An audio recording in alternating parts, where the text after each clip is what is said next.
Okay. Are we just unmuted or are we? No, we're good. Look, there's a little red thing that said on air. It legit says on air. It's my first time seeing that. Yeah, I gotta turn. I gotta mute that because that's gonna throw me off here. We are here. Welcome everybody to Sony After Hour Support Extra. My name is Derek. With me is that guy. Larry, how you doing? Yes, this there guy. How you doing, Larry? Dude, it's been a busy day. It's been a busy day. I don't want that to make anybody think that, we just got some earth-shattering news to share. No, it's been a busy day. So, how are you doing, man? Busy as well. I'm trying to figure out things that I don't know anything about. Thankfully, there are a lot of things I can look up and research. Yes. But this whole coding thing, it's not for me. It's not for me. But what? Figuring it out. That said, welcome everybody that we see here so far. Will, ready to go. Sorry if you, I hope you're awake at this point now that we actually have gone live. Getty is back as well. Rodolfo back. Joey B back in the house. No flex yet, Joey. It's gonna happen. If you are new, welcome as well. Let us know how you're doing in the comments. What are we doing here, Larry? What's the point? Why are we here? What are we doing? Actually, the point is to go live on a Wednesday, have general conversations while you and I still work.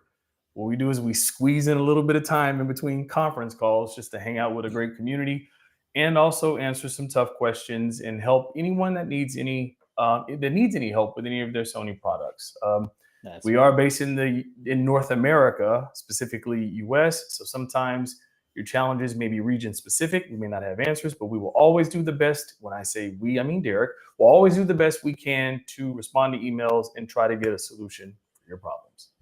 That's right. And I've got my notes up here ready to go. I've got a spreadsheet as well that I've been working on filling out for stuff that we do have that's outstanding from previous comments, things like that. And I'm actually trying to kind of compile stuff from other comments on other videos too that we see to make sure that we can share that with the business units and get some of that extra feedback from you guys that that are online, because we know there's a whole community. I don't want to say community necessarily, but there's a whole bunch of people that go to the internet just to kind of vent their problems. So we're trying to compile as much as we can. I know there are a lot of you that like to look for some of those things too, and I appreciate you sending some of that stuff to us. I got some great info today as well, which is going to be very cool to share with the team and hopefully help improve our product as time goes on. So yeah, if there's anything we can do, definitely let us know in the comments. We'll do our best to support you. We also do have the email as well. So if it is something that's a little bit more involved, definitely feel free to send us an email. And in respect to some of the challenges around something that's really involved or has extra information that might be needed, that's definitely warranting of an email as well. And Will, yes, I got all of your stuff. Thank you. That was what I was vaguely referencing with that great information. I already submitted it into a sheet as well to be shared with the group. It was a lot, but that's exactly what's needed, is some of that stuff that has a lot of that good detailed data. So thank you so much. We got Ballers here, and Pete is back as well. Welcome. Thanks for joining us.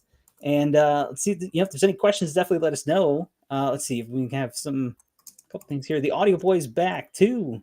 Any software updates on the horizon for the Bravia Theater Quad?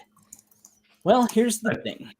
When it comes to the future of updates, sometimes we get a little bit of a heads up, sometimes we don't, because oftentimes they're making sure that as they start to roll out updates, they might either be kind of putting multiple types of updates together to do it in one versus just, doing it in multiple different ways, or they might be doing some testing as well with slow rollout. So I don't have any information at this time, nothing that we can share, but it's something that we often press for as well.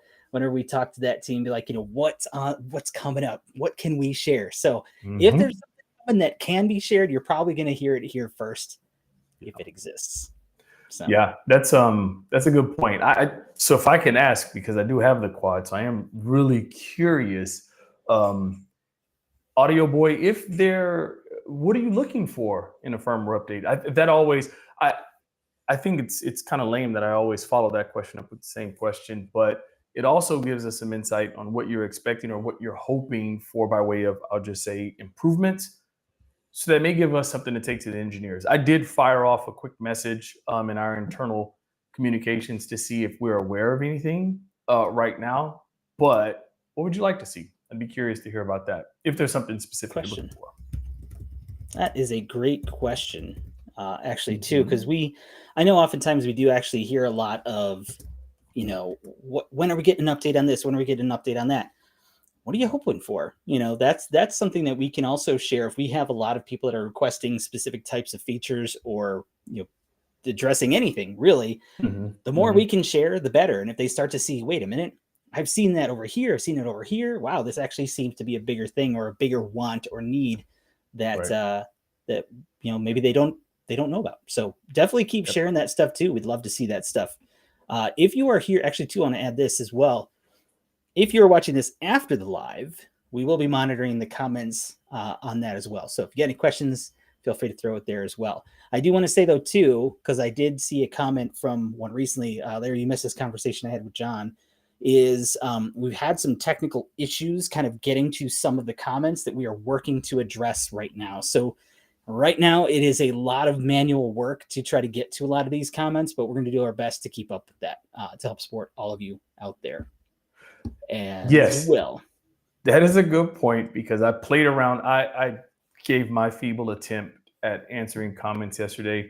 And what you all may not be aware of is, although you may be commenting on some of the more recent videos, we get comments on videos from, 4 or 5 years ago. And so our collection of comments that we're trying to go through, man, I had no clue. This is the first time I looked at it and I quickly closed that page because I don't want any parts of all that. So I know Derek and John are on the case trying to figure it out, but man, there's a lot of comments that come through. So it is a lot, and that is a good thing. The downside is that we're a very small group of people trying to manage it with, it's kind of on our own volition as well to try to keep up with it. So we'll do our best to do that. Yep, absolutely. Volition. That's the word for the day. Let me write that down. That's the word of the day. Yeah. So sorry, Audio volition. Boy, we don't have like a good answer regarding Quad 2, but definitely want to hear about what thoughts or things that you might feel that it needs. Did see it in there. Okay, I do see some stuff on there. Awesome, cool. Thank you. Pete has a question. You want to? Are we in the question part of the show? Yeah. Let's just open it up. I don't have anything specific to go to outside of the questions right now. So, I mean, I have a back pocket thing to talk about, but I'll save that for later. Okay. Good. Pete has a great question. What are the advantages of the ES line of Sony Atmos theaters, our AVRs? So you want to handle that one, Derek? You throw that one my way. Well, they are an elevated standard, which is actually what ES stands for. Very good. There's actually a difference in the components that are actually chosen for those particular devices. Audio can be very susceptible to interference from other components or just general electricity, especially power that actually is pumped in through the AVR. So even just the design of how they structure the setup can be different as well versus more traditional AVRs. Everything around the ES line is designed for clarity of audio. That is like the number one thing that they do in the design and creation of those products. So sort of a very generic answer, I guess, because it kind of depends on what are the things that you're looking for. But generally, you can always say that elevated standard is higher quality components, better DACs, making sure that there's separation between power, reducing interference from signals and crosstalk into your audio signal to make sure it sounds absolutely amazing. Yeah, that's a short. It was good. Yeah, and if you didn't mention it, my bad if I'm going to repeat something as I often do that you said. But the ES line is also developed closely in partnership with a lot of the custom integrators, right, to figure out how it can better or create that more elevated standard, if I could take that, of that premium theater experience, either by way of some of your control, your home automations and things like that. It's a lot that goes into those models. And plus, if I'm not mistaken, still have a 5-year manufacturer's warranty, which is definitely above our standard line of AVRs. If that, yes. I actually don't know that off the top of my head. to be I'm gonna stand honest. by that. So John would have already interrupted me and told me I'm telling that's lies true. again. So That is true. Yeah. Okay. He's pretty sure it's accurate. He said All he's right. pretty Well, sure I'm accurate. Yeah. that's an extra vote of confidence there. Love Yeah, it. for real. There is a couple of more questions that I'll take these Sure. because some of these will be more direct and easy. I see Sony Jin Miru. I hope I'm not screwing the name up. Anyway, Ooh. question: is the Bravia Cam compatible with the Sony Bravia 3 TV? The answer is no. The Bravia 3 has our X1 4K HDR processor, and some of the internals of that TV, although at that price point, are exceptionally well with respect to the way they perform. Compatibility with the Bravia Cam actually would start above the Bravia 3. So, good question there. But there was one more. There's any news about the Sony 7.5? I assume that's the Alpha 7.5, which I haven't heard anything. And I'll tell you what, Imaging Solutions team, I love everything they do. But they're really, really secretive. So most likely we will be finding out pretty much the same time everybody else will. They're really good about that. And Larry and I don't have like the special privileges in certain areas, but we're working towards that as well. But I'll tell you what, whatever it happens to be, I'm very much looking forward to whatever they do next in terms of any series of the Alpha 7. Because I think there was a question. I think you also asked how to do a nice setup for these type of lives. Like I'm actually using the Alpha 7 IV right now with a 20 G lens, actually set to an APS-C mode just to give it. Otherwise, it's too wide for my setup. So it's nice to have that functionality, and I'm running it at 1.8. So that really helps when you have depth of field control, right, Larry? You know all about that. Give you all. Well, the I know about 1.4s. that. Yeah, you just said a bunch of words that hurt my brain there. Right up until you got to depth of field, I'm like, oh, I can speak on that. Yes. 1.4. Yes.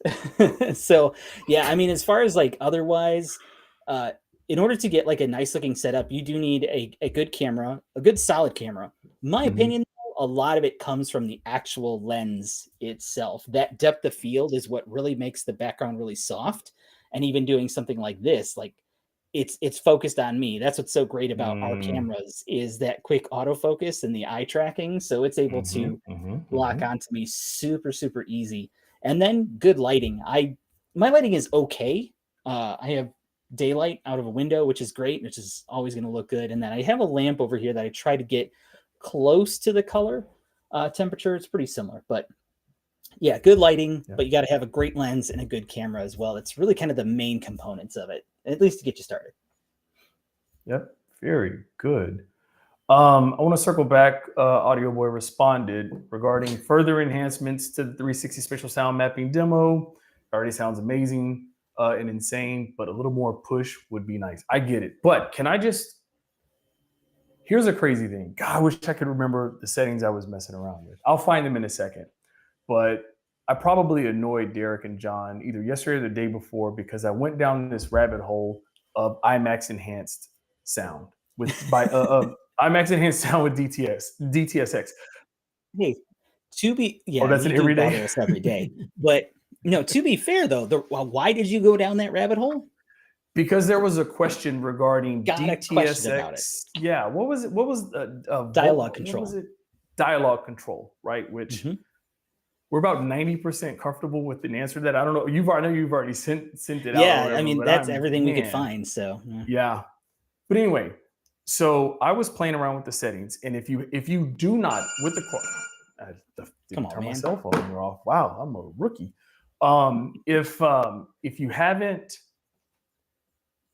If you haven't adjusted, I'm sorry, if you haven't downloaded and updated your Bravia Connect app and continue to connect it with the quad, you probably don't know there's a firmware update if there was one, right? Because that's kind of how it triggers the system is through your Bravia Connect app. So that's a great way to make sure that's always up to date. But man, I went like spec diving or settings diving in there. And the first thing that just really impressed me, and I was like a kid, is the top banner. Now, this may be calling back to something that was asked of us I don't know, 6 months ago or so. It might even be more recently than that. It's come up a couple of times that how do I know which audio format I'm receiving while watching content like that? Because obviously oftentimes the quad speakers themselves don't have display, the control box you have like wherever else. But there's been an update to the app that gives you much more information, and it's like real time information. So, for example, I was checking out content on Disney Plus. I was watching a superhero movie that supports IMAX enhanced audio with DTSX. And so I went on there and it was real cool because it showed IMAX enhanced content and it said IMAX enhanced with HDR and then also DTSX audio. Like it gave me all the information that I could possibly want just to make sure that I'm getting the best experience. But also, when I went into the audio settings, there was an enhanced audio output or something. And forgive me, I'll find Audio Boy. I'll find it in a second out, and I'll put it in the chat. But there was an enhanced audio setting that you can toggle on and off. And mine was already set to on, but when I toggled it off, I was getting really good sound still. But man, toggling it back on, it was like it opened up this entire giant sound stage, both height wise and then also horizontal. It just gave me everything that I would expect from the quad, and I have mine connected with an SW5. Anyway, I'll find out that information. But download the app, make sure it's updated, and connect it to your Bravia Theater products. And trust me, dive into the settings and see what's going on in there. Okay, I'm done. There you go. Yeah, I want to know what it is too, because I know got to a point where I'm like, okay, you go ahead and blah blah blah blah blah, do your thing, Larry, while I'm actually working. So I probably missed it. That's okay. That's good. Yeah. Okay. All right, so quick shout out to BBY511 Ballers. Thanks for joining us. I appreciate it. Question there. We will get to that as well. Joey, I know it's not an important question, but my hair, it takes about 93 seconds to get it ready, which is cool. It's just do that. Yo, I'm mad offended Joey didn't ask me. Because it takes you longer to fix your hair. It actually does.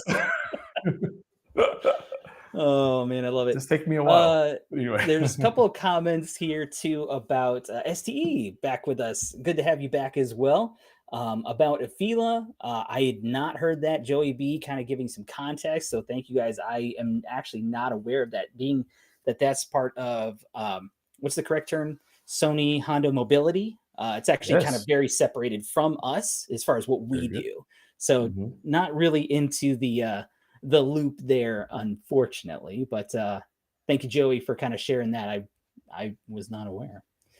Let's see. Yeah, Andrew's back. Hey, welcome. Yeah, we were kind of show up at random times, so make sure notifications are on, and hopefully it's us when you hop on. Let's see, Justin. Sony Core DTSX on my Bravia 9. In order to get DTSX to work, I had to set the default to Atmos and manually change to DTSX after the movie starts. If I set DTSX as default, it normally will not. So correct me if I'm misunderstanding that. So in the settings of Sony Pictures Core, you can change the audio default, and if you set it to DTSX, it should be that. But you're saying that you have it set, but it's switching back and you have to reset it. Let me know if that's the case. I've not seen that, but that's something that we can do some testing on to see if that's an issue. I'm taking a look at it now as well. There you go. Here's what I see already, which is very interesting. And if you can share some content specifically where you're experiencing it, but in the settings, it is not classified or listed as a default audio setting. It says choose your preferred audio default. The term preferred in there is what has got my attention, as if there may be situations where your preferred audio format may not be applicable to the content. So that's why I was asking about if there's some content specific. I do have mine set. I have mine set to DTS. I have mine set to DTS basic, right now. I guess we can call it basic. That's John's term of the day. Just the I will general DTS. Oh, sorry, general DTS. I'm going to play something that I know is available in Atmos. I'm going to see what it's going to do while we're still having There our you go. conversation. So, Yeah, so Justin kind of added lip sync on my Sony 800 Mark II Blu-ray player. I had to shut off 24 FPS setting. It plays movies at 60 FPS, and lip sync is perfect without any other adjustments to the TV or amplifier. So it's not playing the movies at 24p. Sounds like it's interesting. What do I have? I don't really use my Blu-ray player very much. I don't think I have an 800 Mark II. Gosh, I don't even remember what I have. I'll have to take a look at that in the settings, but very helpful. yeah, John. he added two. DTSX is set as preferred. Won't actually work on that TV. However, it does work on the Sony OLED. Actually, that could be a factor. But on Bravia 9, it's not working. Should DTS is I'm testing the 9 right now. Yeah. There we go. I'll put it on DTSX. Mozart's Ghost is back with us too. Nice. Hold on. Welcome back. Hold on. Oh, sorry. When you select DTSX, again, I am grasping at straws here. There is a warning that pops up that says audio quality will now default to DTSX. However, not all content is available in this format. So does this take us back to that content conversation? You know? Yeah, if you want to drop definitely. Oh, go ahead. Yeah, if you want to drop a movie, for example, in the chat real quick, I am more than happy to use my last remaining credit for you. Aw, look at that. Look at that. What a guy. What a guy. Yeah, Justin added too at 24p, the lip sync is terrible. And that was on the 800 Mark II. So let's take a note of that too. That's right. I have this up so I can type it out. 24p lip sync. Check that out. All right. Let's see. Mr. Clown Pockets is back with us. Welcome. Is there a benefit to using the 800 player over the PS5 Pro? Gosh, I don't know, Larry, if you have anything off the top of my head, because I know that drive on the PS5 Pro is obviously probably more up to date. Yeah. The disk drive on that. Yeah, I would say answering the question like super specifically to how it was asked. I can't tell you there's an advantage of the 800 over using it on the PlayStation 5 Pro. Yeah. There you go. I mean, most of the processing is going to be done within a Sony TV anyway. So that's really probably where bigger difference is going to show up. But, if you're using one, I would expect, with the PS5 Pro being newer, probably has a newer drive, might be a little bit more efficient, possibly may make a difference. I'm actually not 100% sure. That's something I might need to look into, though. Yep, got it. Let's see. Let me see. Justin, let's see. Okay, 24p, same movie works if I set to Atmos preferred. So it kind of, so he said the new Venom comes to mind on DTSX. Yep. Okay. Or 65. I'm redeeming it right now. There you go. What a guy. So do some testing, because I know that was one of the things that I was doing some testing based on an email. Was it a comment? I don't remember, actually. Whichever one it was, and trying to take a look into the details of that, of what's the difference between using DTSX and specifically the dialogue control, and why is it not coming up on certain things. And a lot of it does depend on the actual content itself. If they don't actually have the actual data for DTS or specifically DTSX, then it will probably default into Dolby Atmos to give you the most spatial audio option. Now, if you do prefer DTSX and it is available on the content, it should default to that. But if that information isn't there, then it may not. Switch over. Is that John's got to go full screen, I think. On you. That's what I'm getting right now on the new Venom movie. So it is reading HDR, which is the IMAX, and also it's playing IMAX audio DTSX. Okay. So are you not getting So- that experience? Yeah. And If not, oh, go ahead. No, I was saying the other thing is what I'm wondering now. I have Pure Stream turned on. Again, I don't know if it could be a bandwidth limitation that maybe choosing between whether or not a format is supported or whatever the case may be. I do get high enough network speeds that Pure Stream is on. I did notice that Venom is available in Pure Stream, so I'm getting 80 megabits per second, up to 80 megabits per second transfer. And we know that audio codecs are heavier, right? They I think occupy more space, if I'm not mistaken, than video, but I could be wrong with that. But let me know if you have Pure Stream on, and if not, turn it on and see if that makes a difference. Shot in the dark. Oh, geez, Joey, just call us out on something. We'll get to that, Joey. We'll get to that. I'm gonna have to look at that because I don't even know what that is.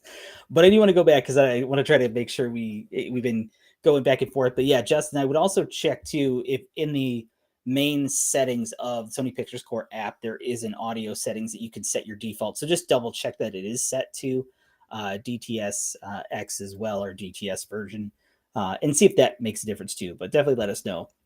Andrew was saying that he got some retro Sony gear, a Vio Tap 20.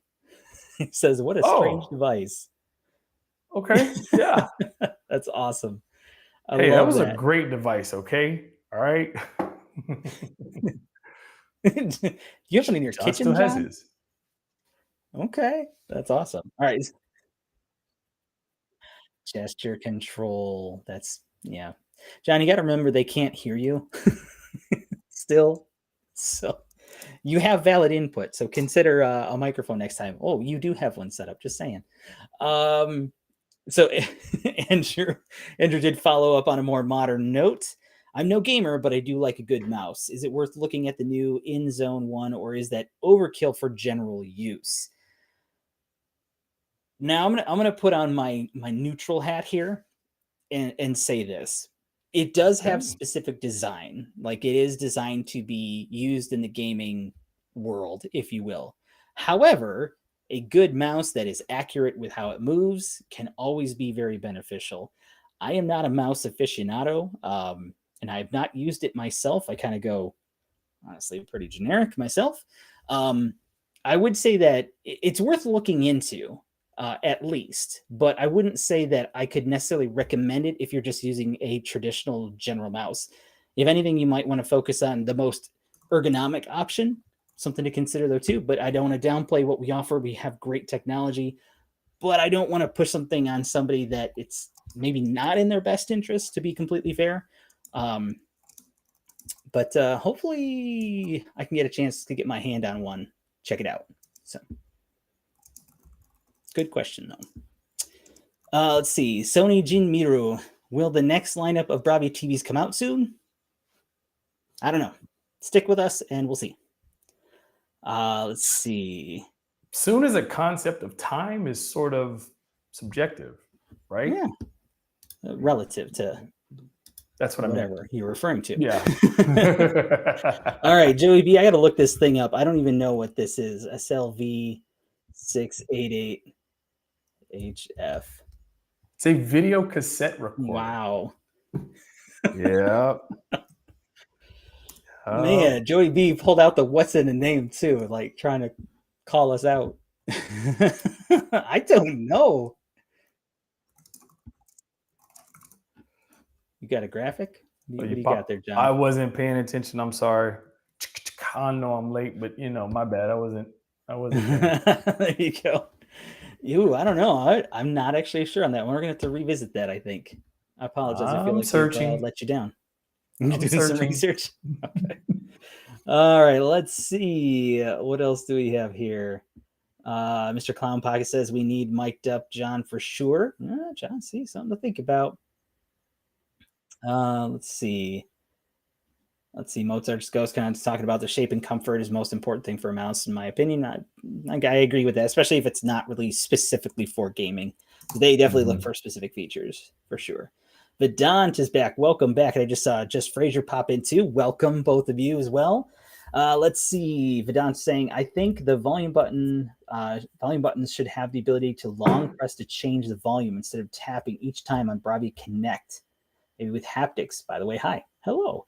That's a fair point. I think that is something that well, we will absolutely share the feedback because I think that does make sense.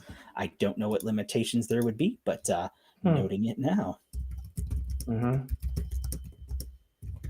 To reduce volume. Interesting. This is good feedback. Yeah, this is good feedback. I always like to hear those cool ideas. Yeah, Joey, I gave it a shot. I haven't confirmed it. This is just my initial source. Sony LaserVision. That was sort of a consumer-facing designation for our VCRs during that period. That's very forward-thinking, right? Because that predates the Laserdisc, right? So yeah. Maybe that's what they were working on, and they were just testing the consumer, market for this acronym-driven term. But I'll have to follow up though. I love the question, but it's like, oh man, now I got to know. It's not like I have important things that I have to do with my time, but this sort of always jumps on top of that stuff to be like, I'm just genuinely curious now too. Yep. All right.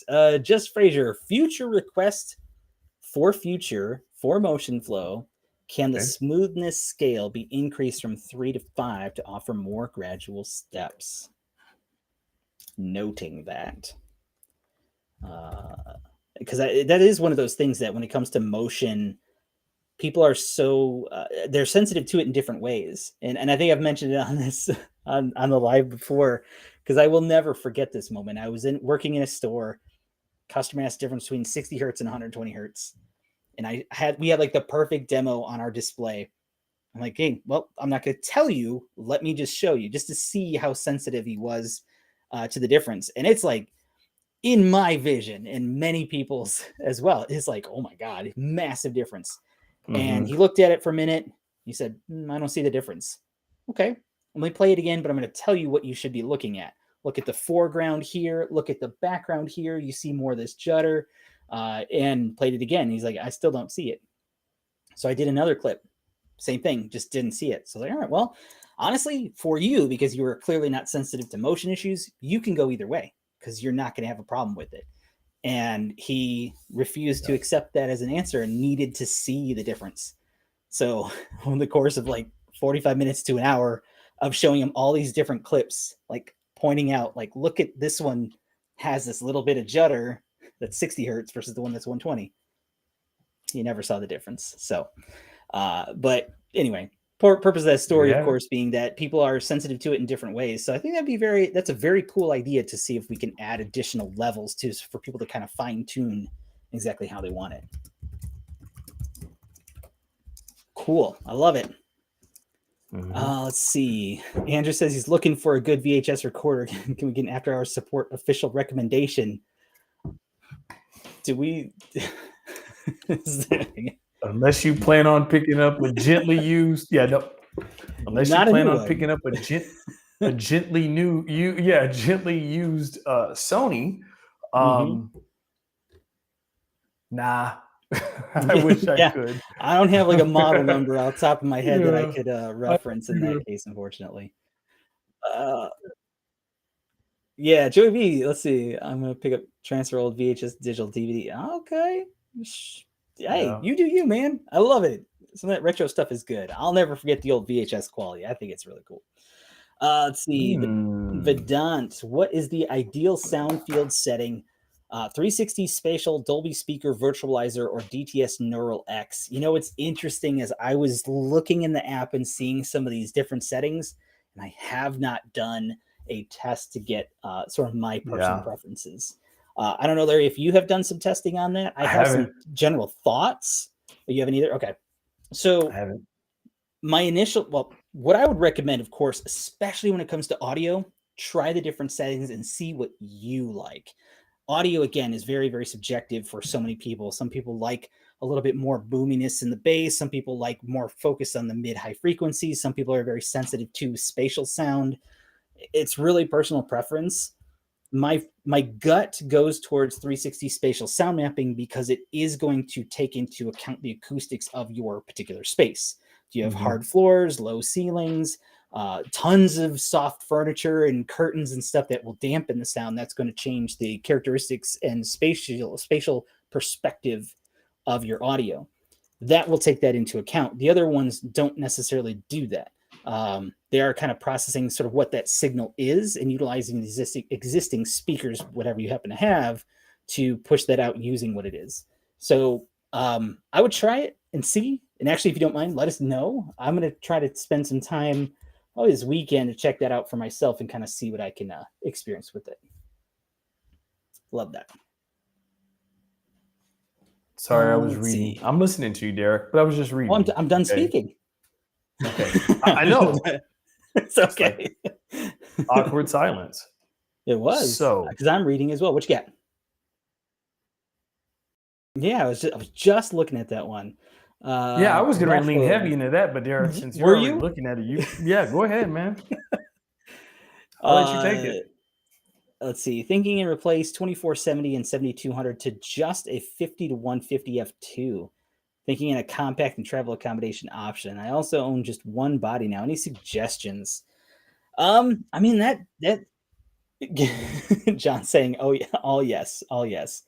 Going to F2 will work for almost any use case. You are getting, as you kind of state, very, very close to the focal range of those two lenses. That extra 50 at the end may not be significant. I personally see it as more noticeable as you go to the lower end, in my experience. So the difference between 50 and 24 is pretty dramatic. So it does sort of depend on the type of photography that you want to do. This lens being a 20 that I have here, I have something that's really, really wide, but doesn't work in certain cases. If I want to get something that is up close, it's fixed versus one you can have adjusted 24 to 70, but if you want that extra wide, you will be missing that. However, starting at 50 is a really good point. A lot of people call, nifty 50. It's a jack of all trades, does pretty much everything. And that may be the case based on your purposes of photography. So unless you need that extra wide, I think it's a great idea to do that personally, because again, that compact and the convenience of traveling with less is always better, because the best camera is the one you have with you if you only have one. So hopefully that helps. Okay. John gave me 4 thumbs up somehow. I don't know. Let's see. Just Fraser, my delivery is late. I tried it earlier this year and had issue with my stand and vertical viewing angle starting to diminish, and that's been addressed now. New stand. So I'm just waiting. Oh, okay. So you got a new stand. Okay. Well, let us know how that goes. Hopefully that'll take care of everything. Hopefully you get it soon. Hope so. Yep. Let's see. Trying to see what else we got going on. Yeah, there's a lot of good conversation happening here. Well, so, what do you got? What do you got? What you seeing? Well, I'm trying to catch up, to be honest. Okay. So I did let Fritz Lang know. I just snipped his comment because I do want us to be able to follow that. That's kind of a thing. The ability to turn off the volume level indicator, right? Like that's come up before. Let's see. What have I missed? Now it just shot. Vidon says there's a bug with advanced auto volume 2. Whenever I switch to 5.1 or Atmos, mainly with 5.1, it takes a couple of manual volume increments for the maybe our AVR to kick in to increase the volume. Oh, quad and A95L. Interesting. Like, okay, sort of a delay in that. Let's see. Let me mark that as well. I wonder how much of that is processing. I know this is like, I don't know. Let's take a look at that. But in my extensive, testing yesterday, I was playing around with on the Bravia Connect app, like I showed earlier, how it gives you all your information from the audio. I was playing around with watching content, pausing it, fast forwarding it, and pushing play. And the interesting thing is, I started the content back. It triggered Dolby Vision as the video format. Then it first said 2.0 or 2-channel audio, and then it went to Atmos with the content I was watching yesterday. So I'm wondering if there is a processing thing that's happening that's causing maybe the delay, and not necessarily volume up or triggering it. I wonder if it just takes a couple of seconds, which is something that if that's the case, we need to at least make the engineers aware of the fact that that's being recognized. So yeah, I agree. So yeah, the advanced auto volume is sort of that factor of the concern. So yeah, we'll look into that for sure. So thank you for asking that. I appreciate that. Brandon Kimball, I believe I've seen you here before, so welcome back as well. We're still waiting on a fix to the more low luminance silver HDR posterization. Yes, I knew your name looked familiar. So yes, we have submitted all that. It has been submitted to engineering at this point. So we're kind of waiting to see what the results will be. The challenge though sometimes is we don't have direct communication. Well, we technically can, but we're not really in the position to keep bothering the engineers with stuff. So we're trying to go through the proper channels. And as they are researching some of these things, trying to replicate it, do the research, all the stuff that they do, we don't necessarily get updates on that stuff too. So, but rest assured, it is shared with that team. So they are definitely looking into it. Yep. That's, I didn't realize the time. So we should start to wrap up pretty soon. So that way, if there's any questions, we'll get those rolling in, because sometimes that happens all the time when we get that whole bunch of questions at the end here. Alan Dawson, welcome back as well. Alan Dawson had a question. Is there really a benefit of Dolby Vision anymore with Sony TVs? What? Oh, you just read that. I was just said, Alan Dawson. Yeah. Okay. Carry on, my friend. Carry on. Okay. You guys have a good day. Right? You're live on camera. Compose. Okay, I'm back. Go ahead, Derek. I had nothing. Go ahead. I will read it to you. Can we cut and start over again? No. Can we do a reshoot on that part? Let's just act like that never happened. Let's go. It never happened. All right. So, Alan Dawson, here's the question.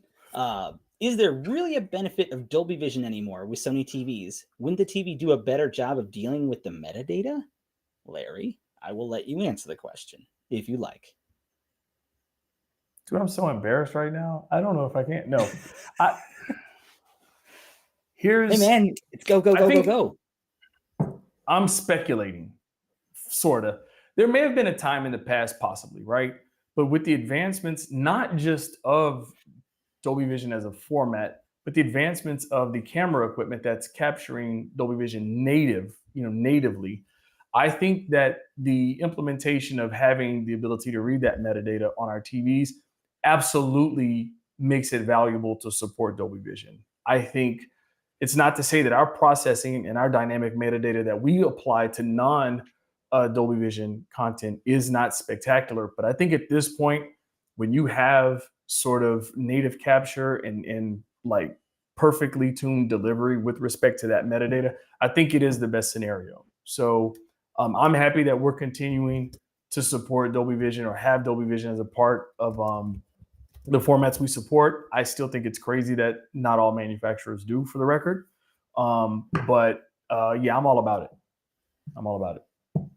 I think that's a good response, because that is one of the things that is unique with Sony, and also sort of poses that fantastic question, because we do such great processing. Why do we need all these other specific calibrated modes?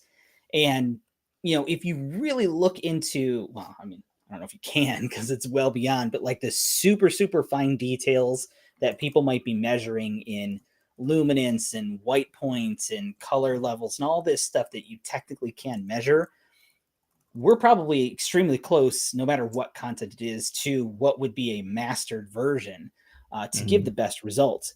The advantage of having the calibrated support, which we're the company that wants to do that. We want to work with companies to say, what is your information for this content, so we can definitely replicate it on this particular model in this way. That's just going to be exactly what is expected. So there's not even a question that it's off. So it does meet the expectations of Dolby in the case of Dolby Vision, or whoever's sort of doing the calibration for that.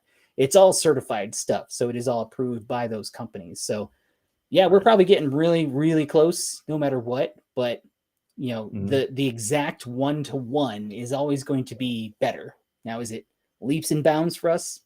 Maybe not, depending on the content, but I think there's definitely some value in it for sure. Let's see. Ballers. Yes. What you got? It's a recommendation question. Thinking about upgrading from RS3Ss to either the RS5 or the Theater Rear 8. Which would you recommend? Current setup is Bravia 8, Theater Bar 8, and an SW3 sub. So I have my opinion, Derek. You tell me your opinion. I would say so either way, it's an upgrade. Either way, I have heard the differences directly from the RS3S to the Rear 8s, and it's substantial. They just sound so much better. The difference really is going to come in the RS5s are going to give you upward firing speakers as well. So not only are they going to sound better, which I haven't heard RS5 versus Rear 8, but those extra two drivers giving you an extra channel of upward firing audio from the rear definitely just adds an extra level of spatial sound that can't go wrong. You really can't go wrong. Plus, the flexibility with them where you can recharge them, get 10 hours of use is really cool depending on your space. Because I know for myself, I do not have the ability to have powered speakers, which I have a wired AVR system now, but trying to do the traditional, well, not traditional, the more up-to-date powered speakers like the RS5s or Rear 8s don't work in my situation because of where they'd have to be. I do not have power access. So kind of depends on that too. I'm going to take a different approach. Everything that Derek just said is 100%. From a size and compact position where you have your RS3s, from an aesthetic standpoint, if you are looking for great sound quality, but in a smaller cabinet, for example, the Rear 8s not only sort of fit that bill, but man, they look really, really nice. I love the design factors of them. Of course, the RS5s will give you all that extra sound and punch and verticality that Derek's talking about. But I like the Rear 8. I like maybe it's the pattern. I would love to put a Bravia 8 with a Bar 8 with a Rear 8 because it just seems like I'd be coming up all 8s. That's not a thing. But I like how it's all interconnected though. Love it. So, yeah. Very nice. Patrick, man, apologies if we're behind. We're going to try to catch up here, knock these out before we get out of here. Patrick says, hello guys. Hello. Thanks for joining us. My soundbar, the HTS 2000, when turning on, keeps saying, please wait for a minute and a half. So a couple things I would do. First thing is I would try a reset on the soundbar. You can always start by unplugging it for about a minute or so. Sometimes you can press and hold the power button while it's unplugged, just to kind of discharge the capacitors as well. Then when you plug it back in, you can try a factory reset. But then most importantly, make sure that it is up to date with the firmware. If you are unsure how to do that, make sure you check out Sony support website and go to the downloads and what do they call it? Let me see. Sony support, it's downloads and something when you look up your model. Just downloads. There you go. Just downloads, and then you should see information on updating it as well, and hopefully that'll fix it. If it doesn't, please reach out to your region Sony support for further assistance. Question, Derek. Doesn't I'm gonna get in trouble with this. Doesn't the HTS 2000 isn't that supported by the Bravia Connect app? That was one of the original I two think products it that was supported that it, right? It was was it the the first first. one? It was the first. And then the second was the Magic Bucket or the Mm, that's HTAX7. right. Can't remember. Um, Yeah, AX7. just out of curiosity, Mm, mm, mm, download. mm, It's mm. now, it used to, when you first got your soundbar, it was called the Home Entertainment Connect app. That's right. Now it's called Bravia Connect app. Download Mhm. the app and go through the process of adding that. That may help you with maybe not necessarily troubleshooting, but maybe software. I do see, Derek, I was looking it up when you were making that recommendation. The HTS 2000 received a firmware update on July 30th of 2025. So we're talking 28 days ago or so. It just received a firmware update. So you may want to take a look at that, and that may solve all of your issues along with some of the other troubleshooting tips that Derek shared. So, yep. Very cool. HTS 2000, John, confirmed. Come on, There we man. I'm go. right sometimes. There we go. That's why I have you here, Larry. I appreciate that. Just got to be right some of the time. That's it. All right, so it's a little bit of back and forth with David and Vedant about some of the advanced auto volume. So definitely something we'll want to take a look at as well. And then David Simmons also did end with this. I already took a note down on that. Any chance we can get or we can request, you can always request, because we will always share that. What it's going to do, I don't know, but the more that people request it, the better. But requesting an EQ for the Bravia quads to be added or individual channel controls so we can fine tune the speaker levels to all match. So yeah, I think I like the idea of the options. I know Sony has specific sort of sound that they're going for, and especially with 360 spatial sound mapping to sort of calibrate it to your space. Again, going back to audio being sort of subjective, you may want a little bit more, or even if your hearing is different. I know for myself, I don't hear as well out of my left ear as I do in my right. So I sometimes have to boost a little bit, especially in the rear speaker, which I can do with an AVR. So that is definitely something we can share for sure. I do like that. Yep. I like it. Let's see. I did see Esquire go ahead. Gamer.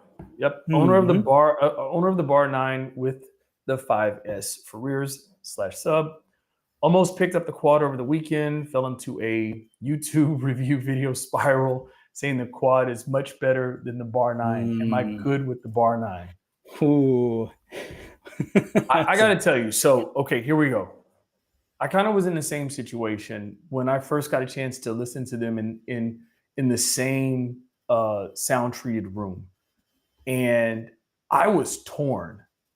It was very close. We even had internal discussions about, do we classify one as flagship over the other? And I think the consensus after the fact was both of those products are considered flagship, Bravia Theater products. The difference being if you want a traditional form factor with the soundbar, or if you want more of the component or individual speaker setup and layout. We had a very famous director and director of photography. She'll remain nameless. Jeez. They actually listened to both of them watching a film that they created, and they were split. Like one preferred one over the other. So it's very interesting. I chose the quad purely off numbers, right? I think, correct me if I'm wrong, the Bar 9 is equipped with 13 individual speaker components, if I'm not mistaken. The quad, each individual speaker unit of the quad has 4 speaker elements. So for me, it became a numbers game because I was torn. I needed something tangible to be able to say, this is why I'll choose this over that. Again, sound quality, I don't have the trained ear to sit there and tell you what I got from one over the other. Aesthetics, ease of integration into sort of where I wanted mine in my office, and the 16 individual speakers over 13 kind of was my reasoning. But dude, you cannot go wrong with either one. If the Bar 9 if you're happy with the Bar 9 and you're loving it, this may be sort of wanting what you don't have. Like, it'd be interesting if you had the quad and someone talked about the Bar 9 being a better option. You may be in the same pickle you're in right now, debating it out. So I probably didn't answer your question, but They're Well, both great. Yeah, and you pretty much said it right. And David, great comment on there too. You can't beat the separation of the quads if you can place the speakers wide. If you can't place them wide, then Bravia 9 is better. That is one of the differences. I do recall that situation of those guys. Like here, I think they started with the quad and they started with the bar. 9. Start the 9. The bar 9, and then went to the quad. And then went back to the 9. It went 9, because they needed to be like, okay, I need to review that.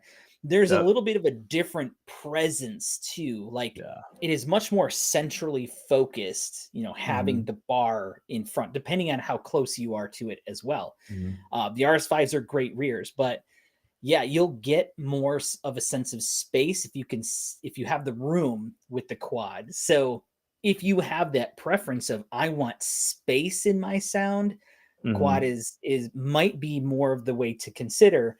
You're still getting it with the bar 9, but it's a little bit tighter than it is versus the quad. So it's more of a personal preference. But if I can throw sort of a semi-curved ball in there also, I am curious.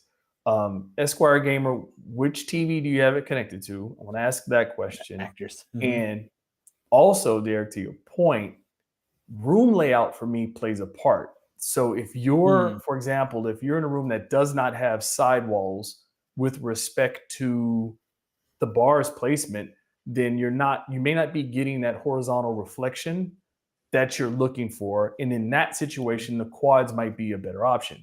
If you have sort of, some sidewalls where the audio, the side firing drivers or whatever can do their magic reflecting the audio to give you that wider space, then yes, your bar 9 is great and you're good. The only other caveat is if you do have a Sony TV that's compatible with acoustic center sync, then that with the quad, which is what I have, is a very nice setup. So just wanted to add to your confusion, by the way. Yeah, okay. Thanks for joining us, Larry. What happened? On that note, Larry's done. Well, we do have to wrap up, so we'll see if Larry is going to join us again. But Vedant, Android 14 on A95L, question mark. Android 14 is initially rolling out on some of the foundation models we have, so we'll see where that goes from that point. Game enthusiast got the Bravia 8 Mark II 65-inch. Thanks for the help, guys. Congratulations on that TV, and hopefully we gave you some good insight. There are a couple of store locations that you might be able to find to get a listen of the quad if you haven't heard it yourself. And in some of those locations, they may have a bar 9. I don't think with the RS5s, though, but something to consider, too, if you want to check it out. But I think we're just going to wrap it up at this point because it's getting late. It's been about an hour. And Larry came back to say goodbye. Dude, come on, man. It wasn't my fault this time. I promise it wasn't. I'm just saying. I swear it wasn't my fault. You know who doesn't have issues with their camera and has 2 thumbs? This guy right here. Anyway. Yeah. So on that point, Larry, anything you got before we go? You said you had something kind of stored away to share at some point. I don't know if that was true or not. I can't remember what it was. It was something. It was something. All right, great. Well, that's helpful. We had such a great conversation. I'm like, I'll keep this in my back pocket just in case we need it. WH-1000X Mark VIs. Love them. If you haven't listened to them, check them out. Love the fact that we are the official headphones, the official headphone partner of the NFL, both sideline and also our WHM6s or 1000X Mark VIs. That's pretty dope. So for you NFL football fans out there, you will be seeing a lot of the Sony brand if you haven't already. True. Yeah. And it's kind of cool if you are a follower of maybe some of your individual teams, maybe on some of the social media sites, you'll start to see more of the headphones in some of the tests. I know that, John and I are based in a city where they just released something on social media where they took them out to the practice field and gave them to one of the players to try on. And it was pretty good to see his natural reaction to the sound quality. And then also the noise canceling testing was kind of shocking to him. It was nice because it was real authentic and organic. So anyway, so be on the lookout for that. Love that. Yeah. There was Awesome. something else, but I can't remember. Save I feel like it was something then, with, oh, I know what it was. So this is what I want to talk about next Or not. time. This is what I want to talk about next time. This is a longer conversation. We can't start right now. I started off in April when we first announced our TVs, and we had a conversation, and I told you the TV that I personally was most excited about. This was like the 8 Mark II, obviously super excited about that, and everything collectively between the 2 years of what we launched. But if you remember me telling you, Derek, like the Bravia 5 was the TV I was most excited about, primarily because of bringing mini LED, Sony processing, and everything that we do kind of at that price point below the Bravia 7 was exciting to me. Mm-hmm. But here's everyone's homework assignment for the next time we get together, okay? I am curious at the difference you think exists between the reality of performance in a TV and the specs that are on a piece of paper. Ooh, that is a conversation. So we'll talk about that in the next episode. On that note.